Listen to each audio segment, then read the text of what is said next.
السلام علیکم ورحمۃ اللہ وبرکاتہ. رب اشرح لی صدری ویسر لی امری واحلل عقدۃ من لسانی یفقہوا قولی.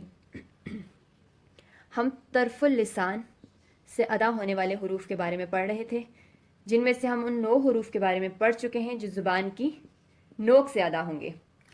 اب اگر ہم زبان کا ایک نقشہ بناتے ہیں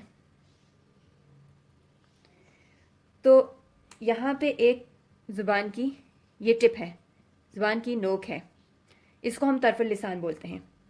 اسی کے پاس زبان کے یہ 2 چھوٹے سے کنارے ہیں، یعنی بالکل ٹپ کے نزدیک زبان کے 2 جو کنارے ہیں وہ بھی طرف اللسان ہی، مطلب وہ بھی زبان کی اطراف ہی ہیں. اور اس کے بعد یہ آتی ہے زبان کی جو نوک ہے اس کی اپر سائڈ، یعنی آپ کہہ سکتے ہو اس کی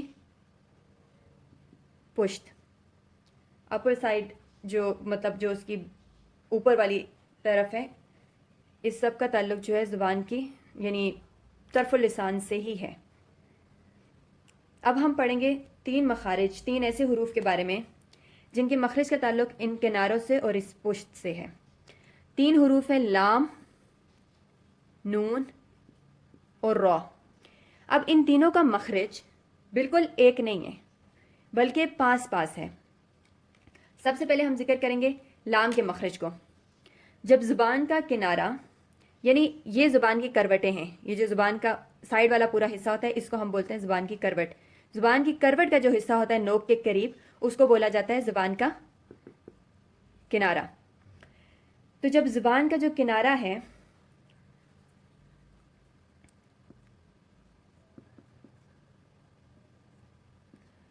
وہ اوپر کے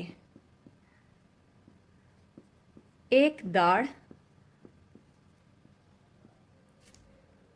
اور اسی داڑھ کے قریب میں جو دانت ہیں ان کے مسوڑوں سے لگے.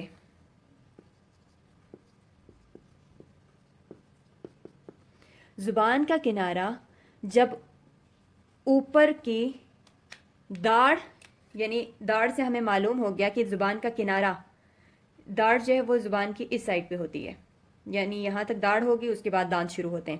تو جو آخری داڑھ ہوگی اس داڑھ کے ساتھ اور اس کے ساتھ والے دانتوں کے ساتھ جب زبان کا کنارہ لگے گا تو لام ادا ہوگا. لام.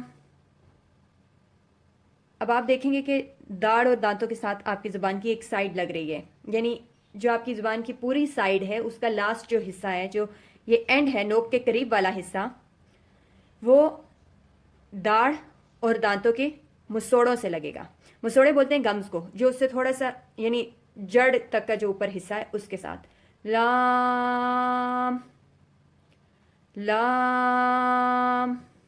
اس کو آپ نے محسوس کرنا ہے کہ آپ کے مسوڑوں کے ساتھ زبان کا کنارہ لگ رہا ہے. لام. یہ ہو گیا لام کا مخرج. اب جب وہ کنارہ اس ایک داڑھ کو چھوڑ کر باقی کے 3 دانتوں سے لگے، دانتوں کے مسوڑوں سے لگے،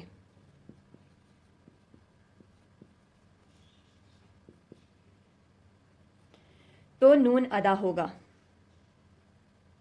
زبان کا کنارہ داڑھ کو چھوڑ کر، یعنی اب نون کا مخرج لام کے مخرج سے تھوڑا سا آگے کی طرف ہے، اس داڑھ کو چھوڑ کر باقی کے 3 دانتوں کے مسوڑوں سے لگے گا.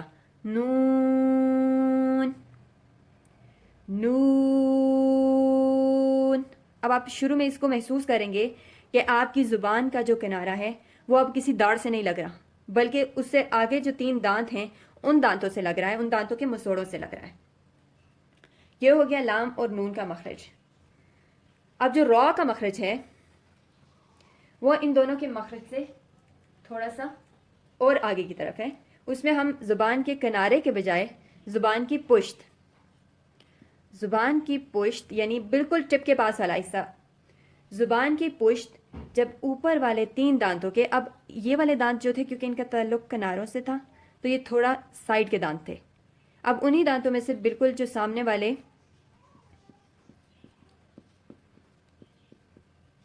اوپر والے دانتوں کے مسوڑوں سے لگے، اور وہ بھی زبان کی پشت لگے گی. را بالکل ہلکے سے ٹائم کے لیے لگے گی. را اس میں ایک خاص چیز جس کو آپ نے دھیان میں رکھنا ہے ان تینوں حروف کا جو تعلق ہے وہ یہ ہے کہ اس میں یعنی اس نوک کے اوپر والا حصہ استعمال ہوتا ہے. سب سے پہلی چیز یعنی یہ والا پارٹ اس میں استعمال ہوتا ہے، کنارے اور پشت ایک چیز. اور دوسری چیز اس میں دانتوں کے مسوڑوں کا تعلق ہے. تینوں میں مسوڑوں سے، داڑھ کے مسوڑے اور دانتوں کے مسوڑوں سے لگے گا تو لام ادا ہوگا. 3 دانتوں کے مسوڑوں سے لگے گا کنارہ تو نون ادا ہوگا. اور را میں زبان کی پشت 3 دانتوں کے مسوڑوں سے لگے گی تو را ادا ہوگا. اب ہم اس کو پریکٹس کرتے ہیں ساکن کر کے.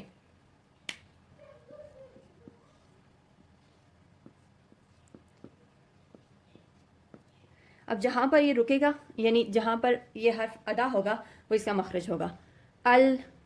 اب آپ دیکھیں گے آپ کی زبان کا کنارہ ایک داڑھ اور اس کے آگے کے دانتوں کے مسوڑوں سے لگے گا. ٹھیک. ال ان. اب یہاں پہ داڑھ نہیں ہوگی، 3 دانتوں کے مسوڑوں سے وہ کنارہ لگے گا. اور ار میں 3 دانتوں کے مسوڑوں سے زبان کی پشت لگے گی. یہاں پہ جو کنارہ جو سائڈ والی جگہ ہے وہ لگے گی. ال ان ار. اب یہ حروف پڑھنے میں بہت آسان ہے، ان کا مخرج سمجھنا بس تھوڑا سا مشکل ہے، لیکن ایک دفعہ سمجھ آ جائے تو انشاءاللہ اس کے بعد پڑھنے میں کوئی دشواری نہیں ہوگی. تو اس سے متعلق اگر آپ کے پاس کوئی کوشچنس ہیں تو آپ کامنٹس میں ضرور پوچھیے گا، اس کو میں فردر ایکسپلین کر دوں گی. تو اس کو آپ نے جو ہے پریکٹس کرنا ہے اچھے طریقے سے، اور اس کے مخرج کو سمجھنے کی کوشش کرنی ہے، اور کوشش کرنی ہے کہ آپ اس کے مخرج کے اکارڈنگ اس کو پریکٹس کر سکیں. کیونکہ ساؤنڈ تو بندہ وہ والی آواز نکال لیتا ہے جو حرف کی ہوتی ہے، لیکن مخرج کی ادائیگی، جو مخرج جو نکلنے کی جگہ ہے وہ مکمل طریقے سے ادا نہیں، مطلب وہاں سے ادا نہیں ہوتا. تو ہم نے کوشش کرنی ہے کہ ہم اس کے مخرج کو مد نظر رکھ کے ان حروف کو ادا کریں. بے شک اس مخرج کے ساتھ تھوڑے سے ٹائم کے لیے زبان کا کنارہ ٹچ ہوگا، یعنی تھوڑے سے ٹائم کے لیے ہوگا لیکن ہونا چاہیے. تو اللہ سبحانہ تعالیٰ جو ہے اس کے سیکھنے اور سکھانے میں ہمارے لیے آسانی پیدا فرمائے اور ہمیں اس علم پر عمل کرنے کی توفیق عطا فرمائے. السلام علیکم ورحمۃ اللہ وبرکاتہ.